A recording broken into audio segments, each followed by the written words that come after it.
So, hi everybody. Welcome to Global Entrepreneurship Week in Thailand, Bangkok. My name is Susie Ruff, and I'm very pleased to be the moderator of this fireside chat on female leadership in a man's world, about being female and not trying to be a better man. So before this fireside chat, there was also a very interesting panel about a topic about female leadership as well. So I hope that some of you are still on board now.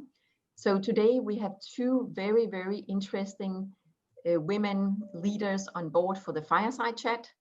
The first one is Grace Park. Grace is the co-founder and president of DocDoc Singapore.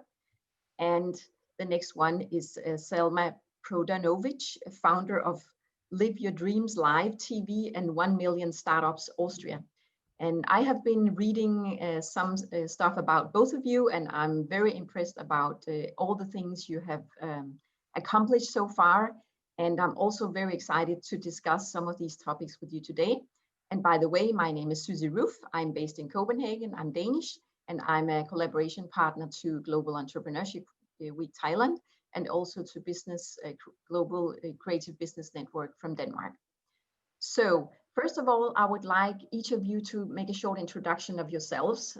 So I would first give the floor to you, Grace, and then after that to Selma, please. Great, thank you, Susie, and thanks for this opportunity to join this discussion. I think for context, I'll start off with just sharing a quick story about DocDoc and the purpose behind the company. It actually started or is based off of a personal story when my daughter was born healthy, but at her 3rd month checkup, the doctor had said that her liver was failing and we needed to admit her to the hospital immediately. And when we asked the head surgeon, how many times have you done a liver transplant? How much is it going to cost? And, how are your other patients doing? Are they thriving? The response was, I'm the head of department. I'm good at my job.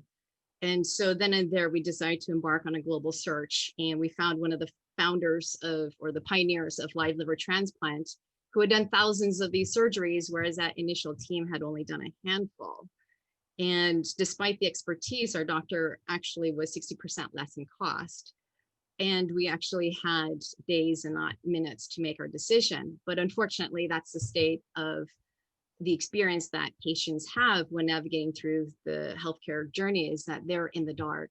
And so when my husband, whom I think, Susie, you've met before, he's also the co-founder and CEO of DocDoc, was recovering in the ICU after donating a piece of his liver to our daughter, it became clear to us what DocDoc needed to be, is to help empower patients in their doctor discovery process.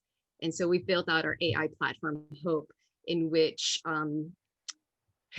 stands for heuristic for outcome, price, and experience. Outcome, price, and experience is the metrics of quality, and we're using predictive analytics to be able to have the algorithms be able to match the patient to the doctor based on procedure, condition level, or granularity. And our hope is that the everyday patient is able to be empowered throughout the experience and ultimately to improve outcomes, decrease costs, and delight the patient throughout.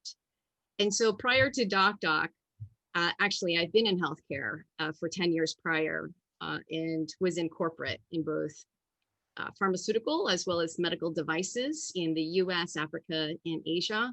And I landed in Asia, Singapore here 16 years ago on a Fulbright fellowship after graduating from Harvard Business School and the Kennedy School of Government there at Harvard. And but prior to that, I actually started out my career in the military. I graduated from the United States Military Academy at West Point and served as a US Army officer for 5 years. And so I look forward to contributing to this discussion based on the 3 parts of my career. Firstly, in the military, of which there were about 10% women and 1% Asian. And then secondly, in corporate. So definitely a little bit more women there demographically, but still in the upper echelons or the decision-making powers to be, it was largely run by men versus women. And lastly, now as an entrepreneur, where we have a clean slate of being able to create our own culture and hire the talent. And happy to report that at DocDoc, we're made up of half women and half men, so fully down the line in terms of gender. Nice. Yeah, I noticed that about your military career in the US, and I was like, okay, so this lady, Grace, she must be used to working in a man's world, definitely. Yes, and Selma, we would like to hear a little bit about you and your story, because that is very impressive as well. It's awesome now to speak. Thank you very much. It's awesome now to speak after Grace, because that's exactly my passion, is really to empowering people to become entrepreneurs, to use and to follow their passion and use entrepreneurial, means and spirit to make it come true. And this is what I've been doing one way or another for the last 30 years, especially the last 15 years. I've done a bunch of different things, from starting from working in advertising, in film production. I was even a teacher in a high school. I've done a bunch of things in my life, really following the opportunities and really just exploring what's happening. But for the last 15 years, I've been really creating the startup ecosystem, but also the business angel ecosystem. And as I believe it is very important, not only to empower and to give the skills, but also to provide the money for such great examples of entrepreneurship to be developed.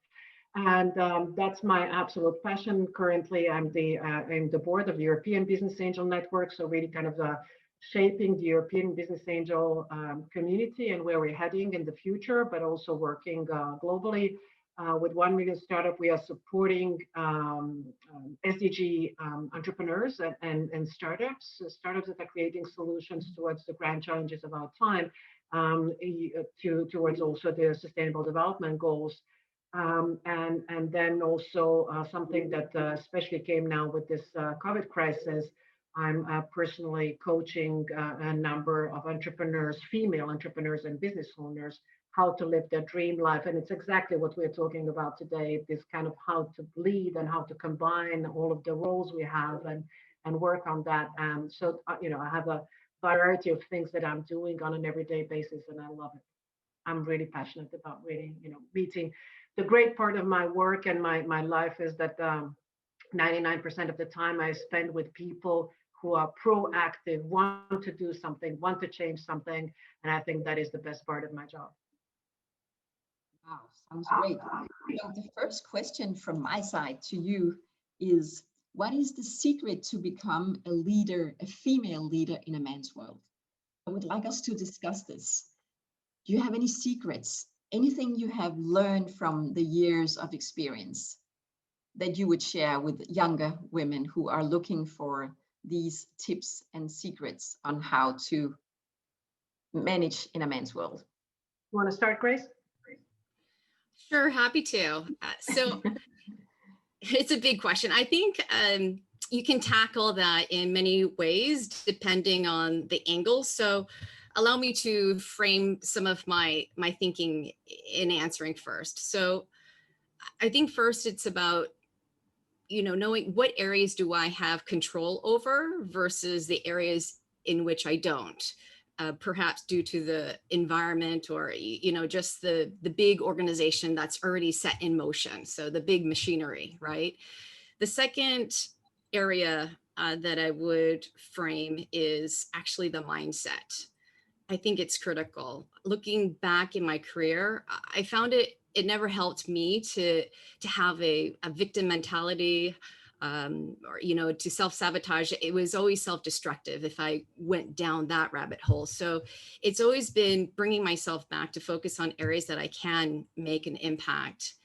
And the third assumption I think would be helpful in just framing this answer is there is no substitute for good hard work. So no one is entitled to a promotion or a raise, and you just can't get away with it. So I think in terms of comparing apples to apples, we have to just assume everyone has put in their hard yards and worked really hard.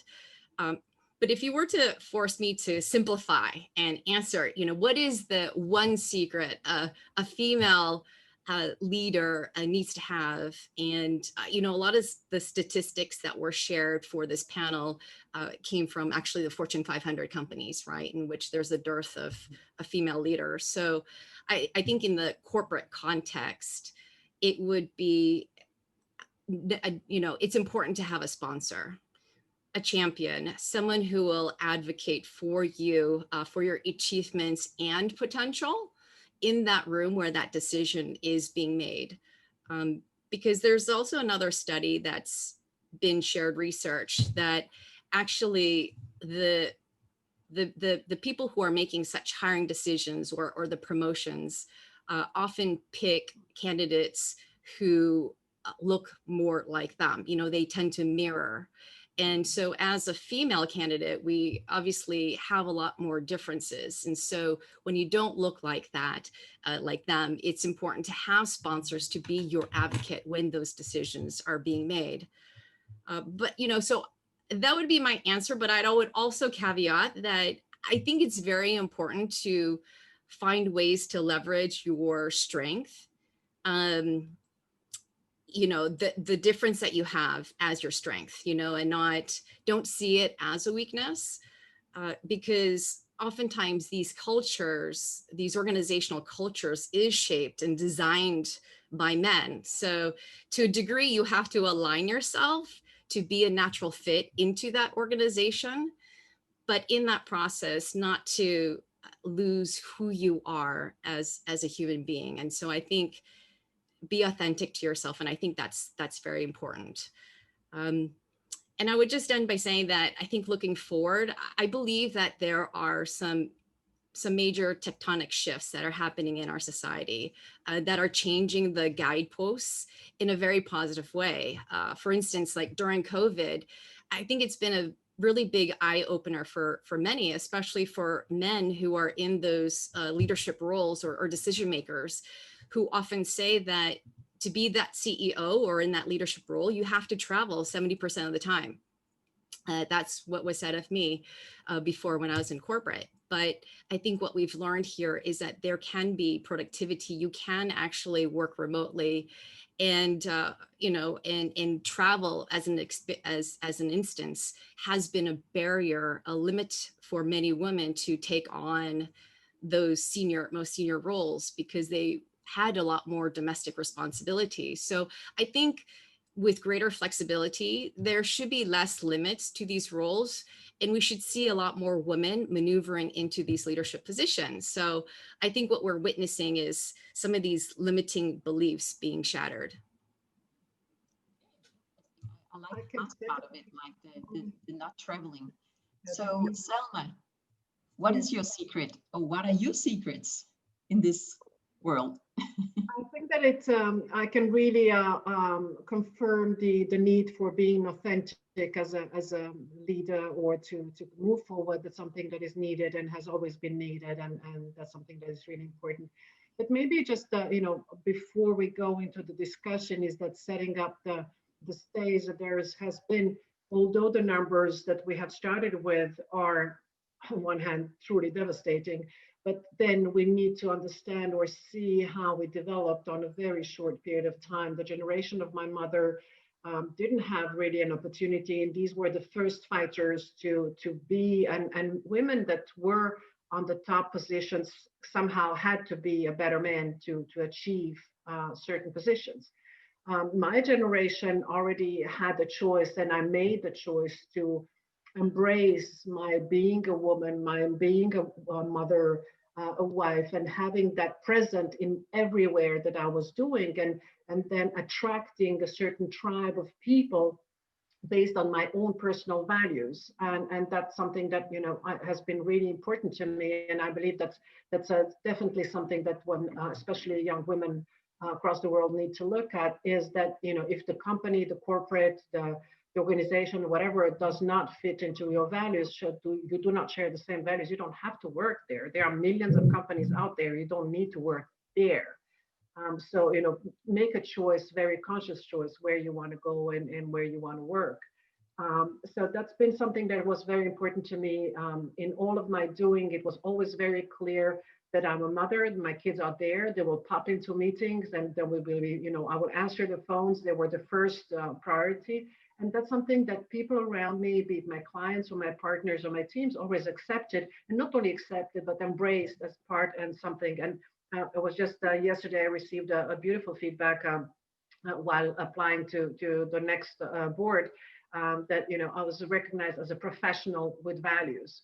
And I think that's exactly what we are talking about, is this new generation of leaders that are coming that have very, very different values, where it is no longer about the female world and the male world, but a feminine part of that. And I think we will be discussing more into details into that. But I think that is really the switch that we're seeing, and see more and more young men and women that are just embracing a totally different culture from the ones that we are coming from. And this is something that we've seen already in 3 generations, really. When I look at my mom and myself, and when I look at my daughter, it's just a totally different world of how things are happening. And I believe, that's really about this feminine world. And as Grace has just mentioned, we have such great examples of top women across the world that just didn't exist, a decade ago. And so it's really embracing, for me, has been embracing really who I am, and just following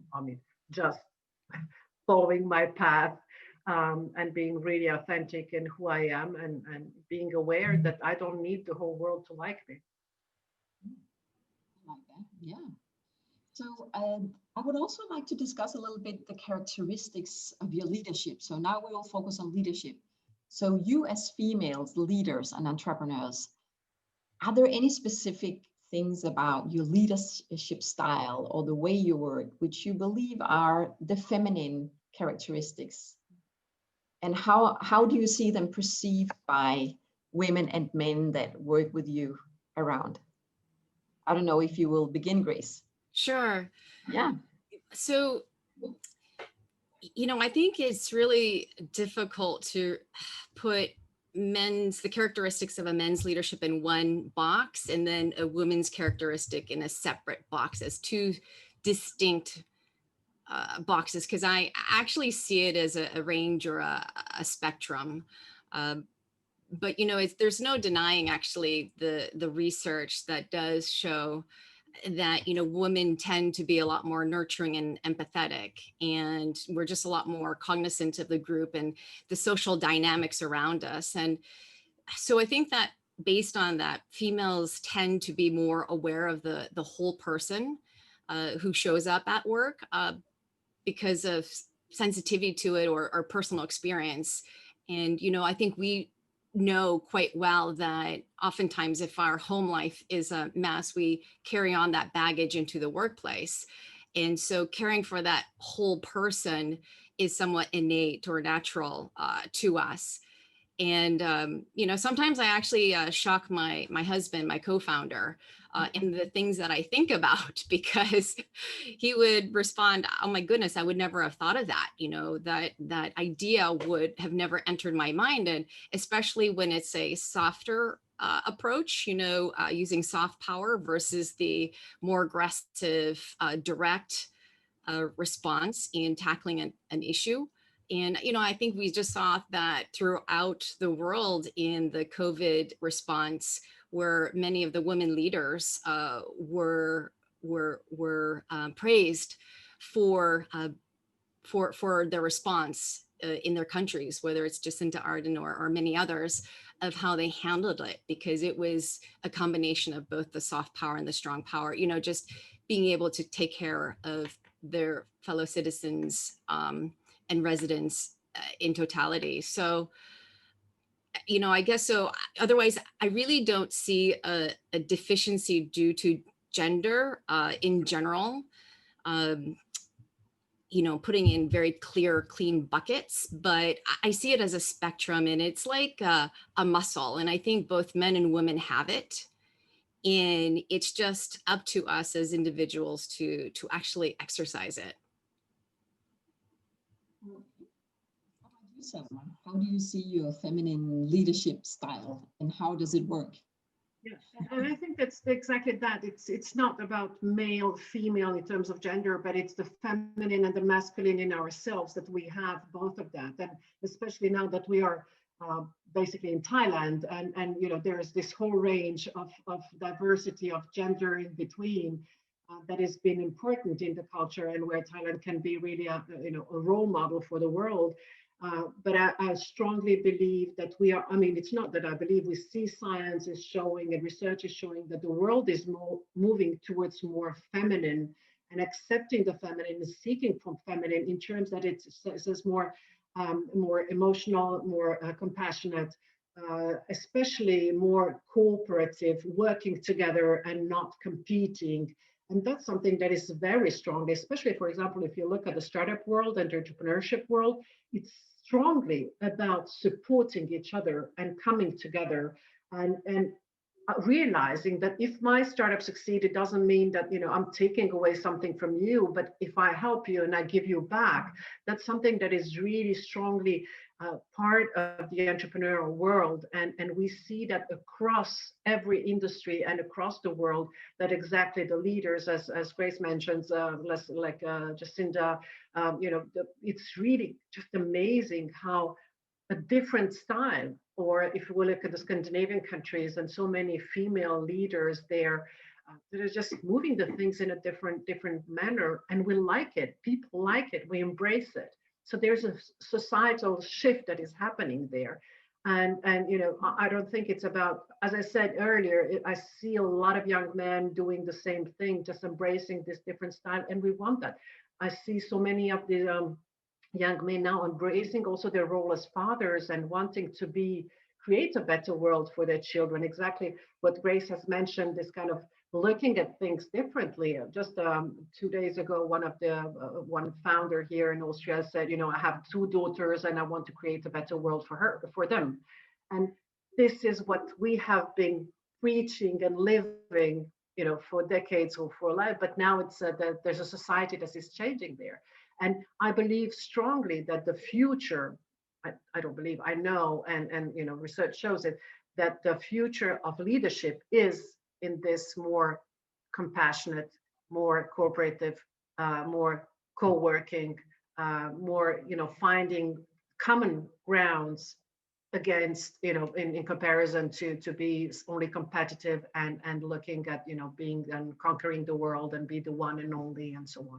And especially now in the crisis, we've seen that all the companies and entrepreneurs that had a more sustainable view of progress and development, they did so much better than those who were just money and money oriented. And so we see that really in the financial results at the end of the day. We see the world moving towards a sustainable development goals, which is again, you know, a mixture of different things coming together. So I do believe that it is about this making stronger this feminine side, something that, you know, 8 years ago they would tell me, you know, I'm emotional, and that will be something that was bad. And today my emotional is something that is helping create a different atmosphere in my teams and working across the world. And this sensibility is something that becomes my advantage. Years ago, it was something that was something negative. I mean, I'm not saying that we should be freaking out around the world. We see the freaking out as also by men somewhere across the Atlantic.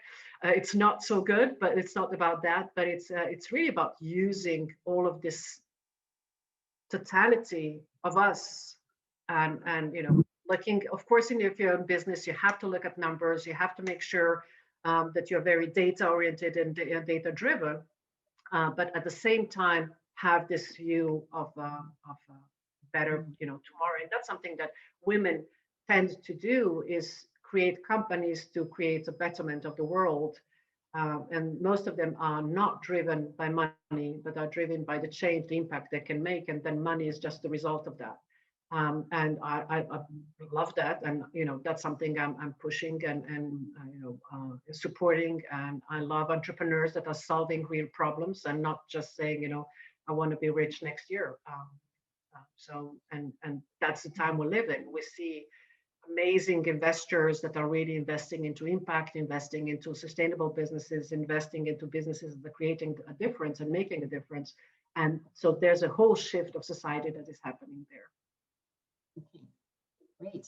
So I was just curious about what you mentioned about differences in culture, the Nordics and so on, because one of the discussions here in the Nordics is, why do we have relatively fewer women as board members compared to men? And for example, in Norway, I think they have implemented a system with quota. So, you know, a specific part of women have to enter the board. in Denmark, we are not really there, but we still have this big struggle in having more women into the boards. And I see a tendency that, I think it was you who mentioned it, Grace, that you choose people who look like yourself, or maybe it was you, Selma, you find somebody who is a mirror of yourself. So if it's already a board with only men, the board will probably recruit another man that will look more like themselves, instead of daring to have a woman like one of us that could be the one coming in with innovation, new ideas, change management, and you know, and a completely new view. So you have any comments on that situation?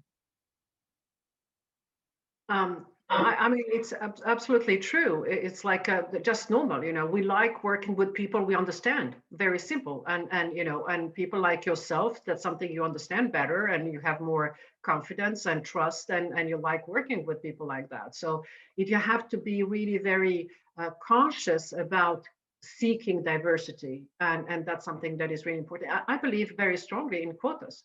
I think that quotas are very important to move the things at the very beginning for a certain time.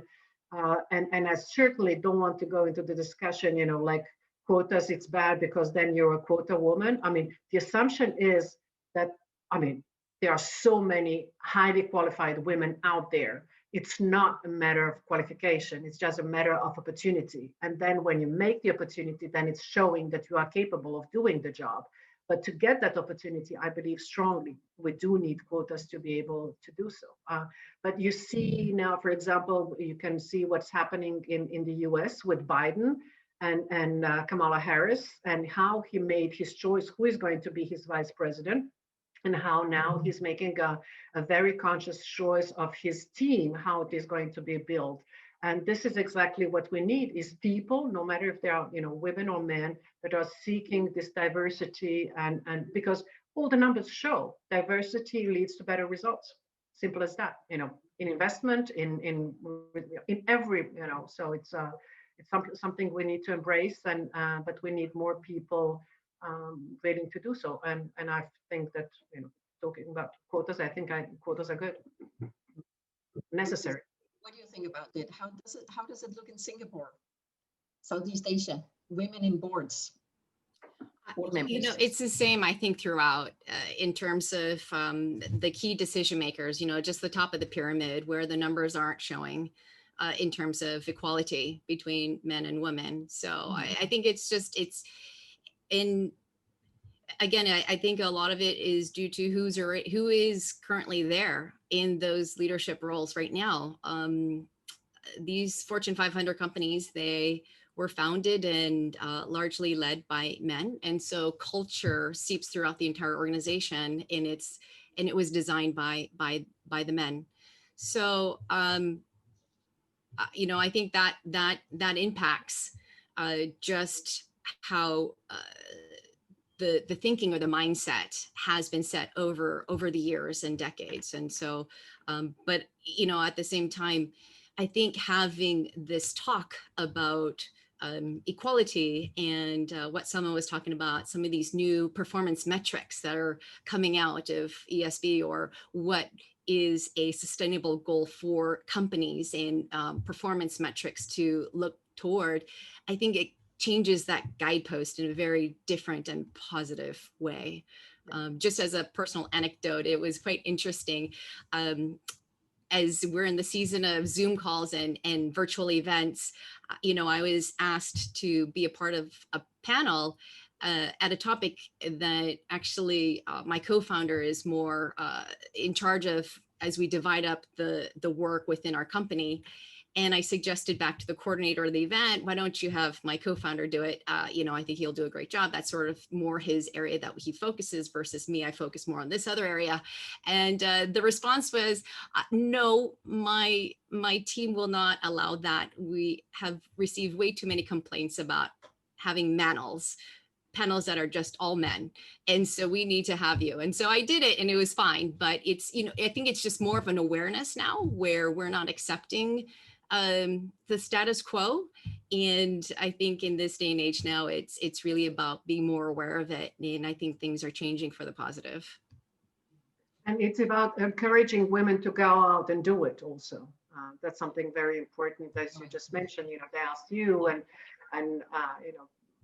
as women tend to have this perfectionism story, so they would not. We know that research shows that if they that men would apply for a job even if they comply to 60% of the things that are requested, whereas women will not apply for a job until they 100% meet the requirements.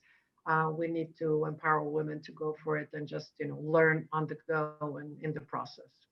Yeah. So this leads me to the next big question, which is, I think, one that I really like is, so if you look back, what was the biggest challenge or obstacle you have experienced in your working life, your career, that was related to you not being a man and that being a challenge because there was something you couldn't obtain, you couldn't overcome because you were a woman? So any situation in your work life that you can recall where you thought this was not a nice situation, and how did you overcome it afterwards? You want to go? Sure. Okay.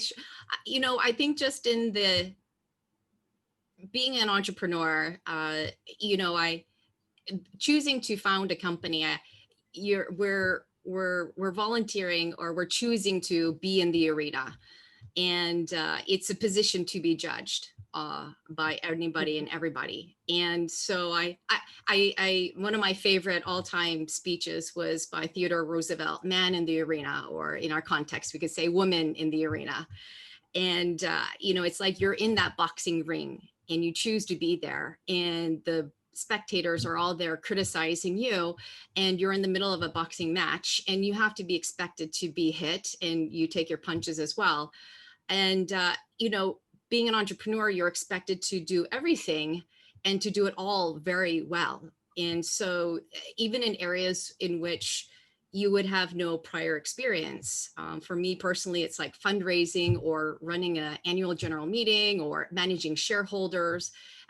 These were all very new to me, and as first-time entrepreneur. And so the hardest part was actually, I came from, as I mentioned, 10 years of corporate healthcare, managing teams, P&L of doctors, and working in the health systems. Whereas this is just everything, all parts of building and running a company. And so for me personally, I actually had, it was an eye-opening experience to have to fundraise in the middle of running an entire company, which is a full-time job in itself, right? And so, and we see statistically, especially in high-tech companies, a lot of the money just doesn't go to female founders. It typically, by and large, go to male founders. And so I think for me personally, though, I think I'm in a very fortunate spot where my co-founder actually came from the world of finance, and that was his area of expertise. And so for me, it was being able to hire people around me to cover where my gaps are, and to be able to not look at that as a weakness, but actually as an extension of the total company effort. And so I think that really is the key thing that, I decided to do, is that I don't have to be masterful in every aspect of running a company, but to be able to hire the right talent around me and surround myself with that. And I think that's my experience. I would say that's something that was expected from entrepreneurs, no matter where they come from and who they are and what they do, is really this ability to hire and to follow their passion, and to be not to try to do everything at the same time. In my personal life, I've been around in the workforce or in the workplace for the last 30 years. Things have changed tremendously in these 30 years, and I definitely, I can certainly not complain. I've done things that I've never dreamed of, and have been in the position to do things that I thought, and never had even the idea that would be possible for me. And I didn't even imagine it or dream it, and then I had it in my life. So I certainly cannot complain. But I know that the majority of those things I would have achieved them faster had I been a man. That what I said earlier in terms of this, emotional, and it's like, interestingly enough, when you work with entrepreneurs and female entrepreneurs, they end up in this kind of a, it's kind of a, they are dreaming while the guys are visionary. Yeah. So it's like this something that is happening there that is really not, has nothing to do with the qualifications, but has to do with our biases and everything that we come from.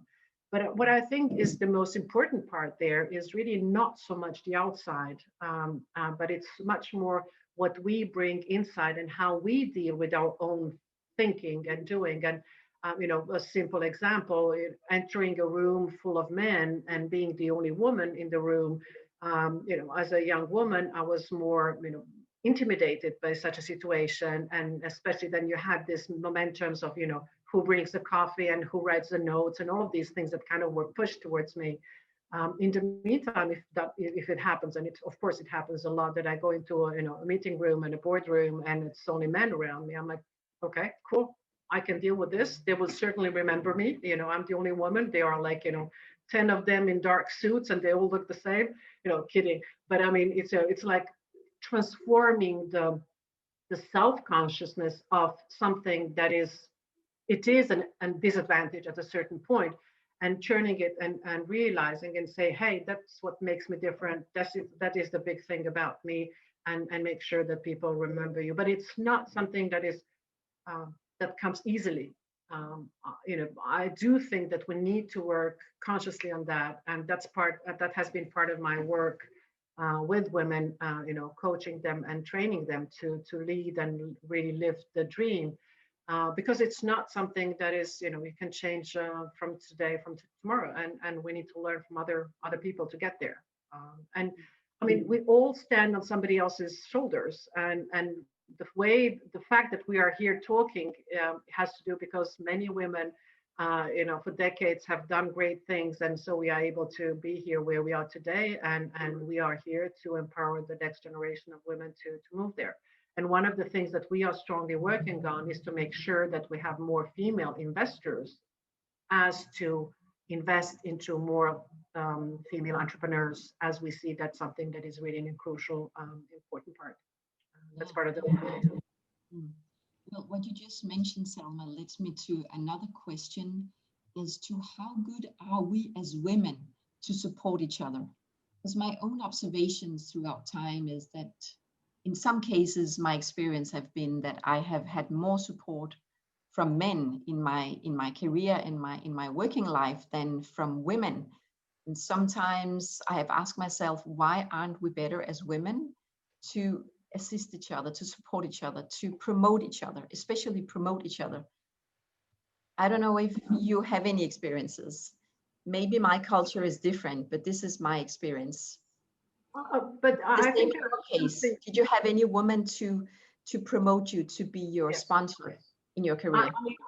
Everything I did, all the big things I did were connected to women, either women who supported me or a team of women, or women I supported that kind of really had an amazing experience of attracting positive attitude in general, and then also with women. So I personally cannot tell, any terrible stories of women that turn, except human stories that, things that would men and women would do. And I would really like us to stop thinking of women as saints.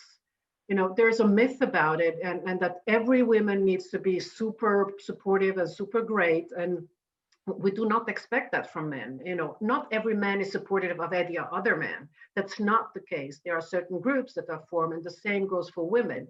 And we are just so always kind of, expecting so much of women. They should be perfect and be able, we just had a discussion just earlier, a few days ago, about, friends supporting each other, female friends supporting each other. And, you never know where does this, they should, when you say something great that you have a promotion, they should be happy for you and really mean it genuinely and all of that.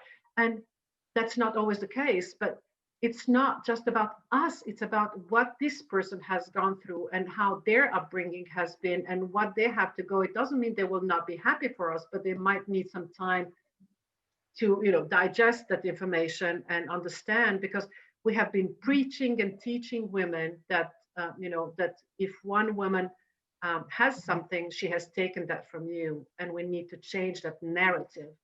I really have a problem when we start talking about how women are bad to other women. I think we need to start talking and showing the great examples of support, and then that will be the narrative around women, and we will be able to support each other much more.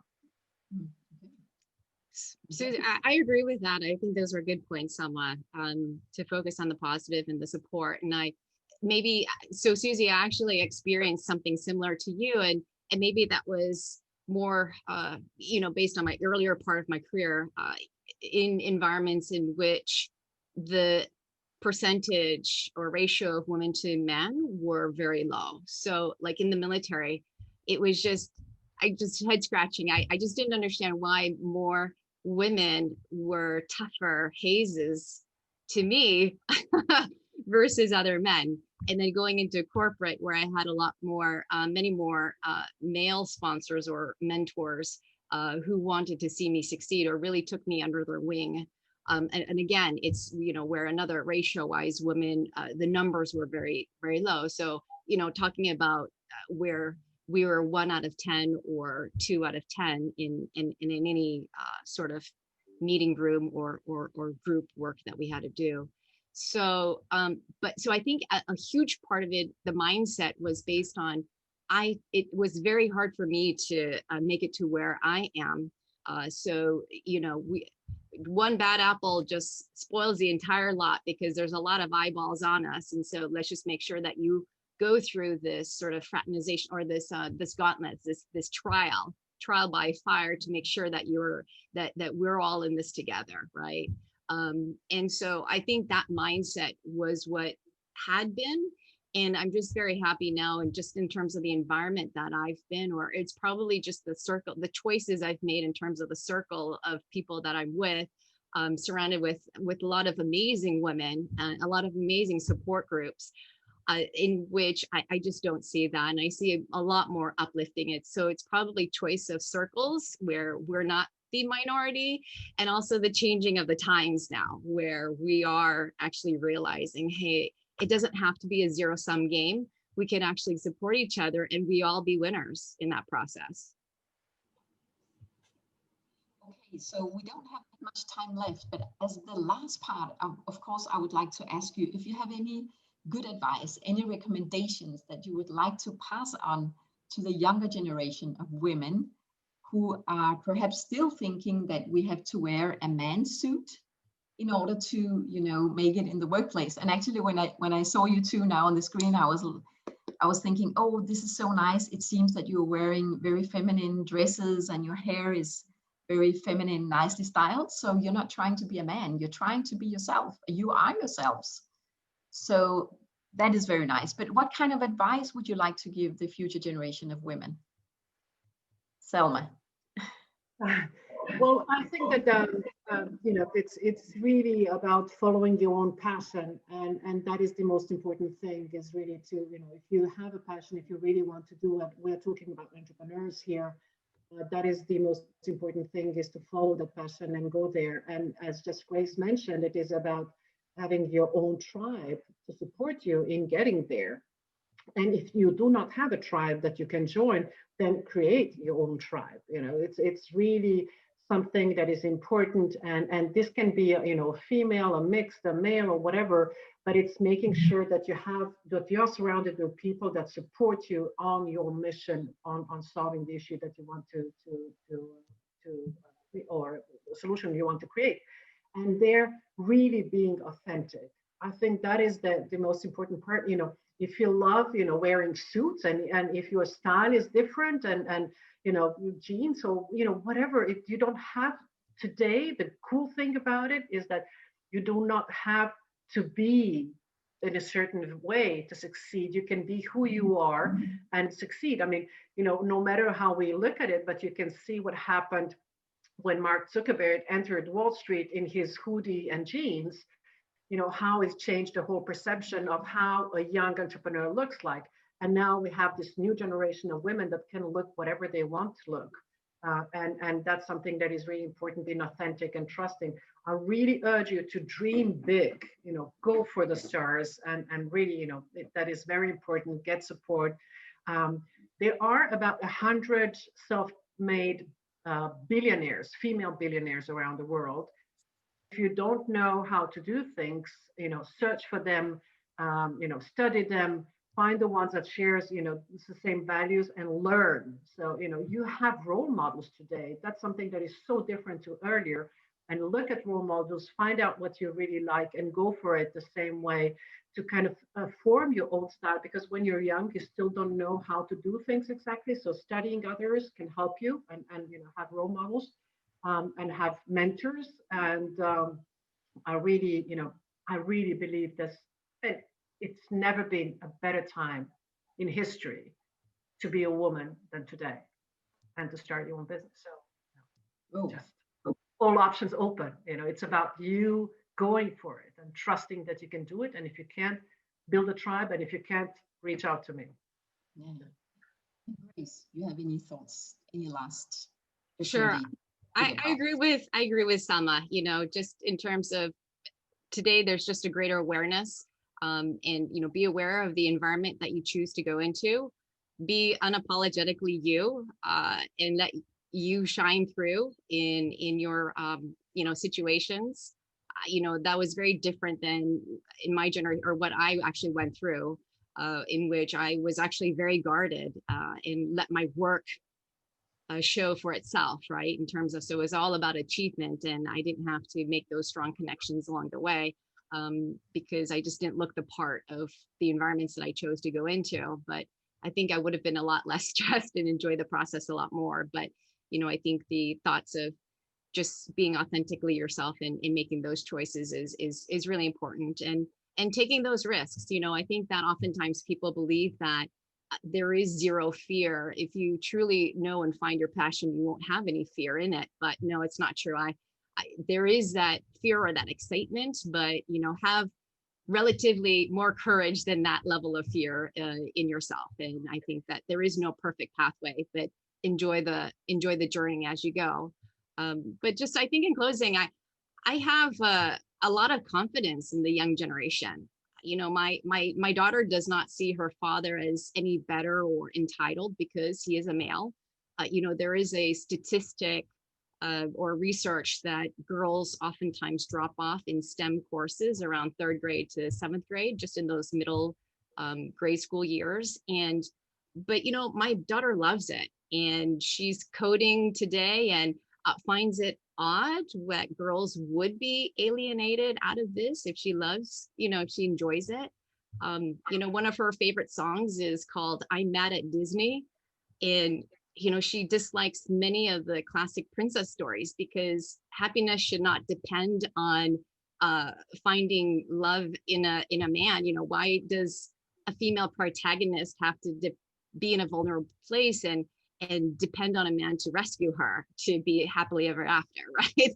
That's in the fairy tales, and it's not true. So it's like a false sense of expectation, and so hence the song. But I think it's just an expectation of this young generation that my daughter and her classmates, both boys and girls, they find that the world is and should be equal, and so that's why I have a lot of hope, and I think that there's a lot of things that we could actually learn from the younger generation. Well, definitely agree on that. Great advice. So thank you so much for sharing your experiences along the way, your different experiences from workplaces, and your advice, and also your observation that the world is actually perfect now to be a woman. It's much better now than it was before. And actually, when our mothers were young, they had other challenges. So thank you so much for being here, and thank you to the Global Entrepreneurship Week Thailand for having us, and thank you to the Creative Business Network in Denmark for having us as well. Helena is right here. So thank you, and hope to see you soon, either again online or perhaps in real life.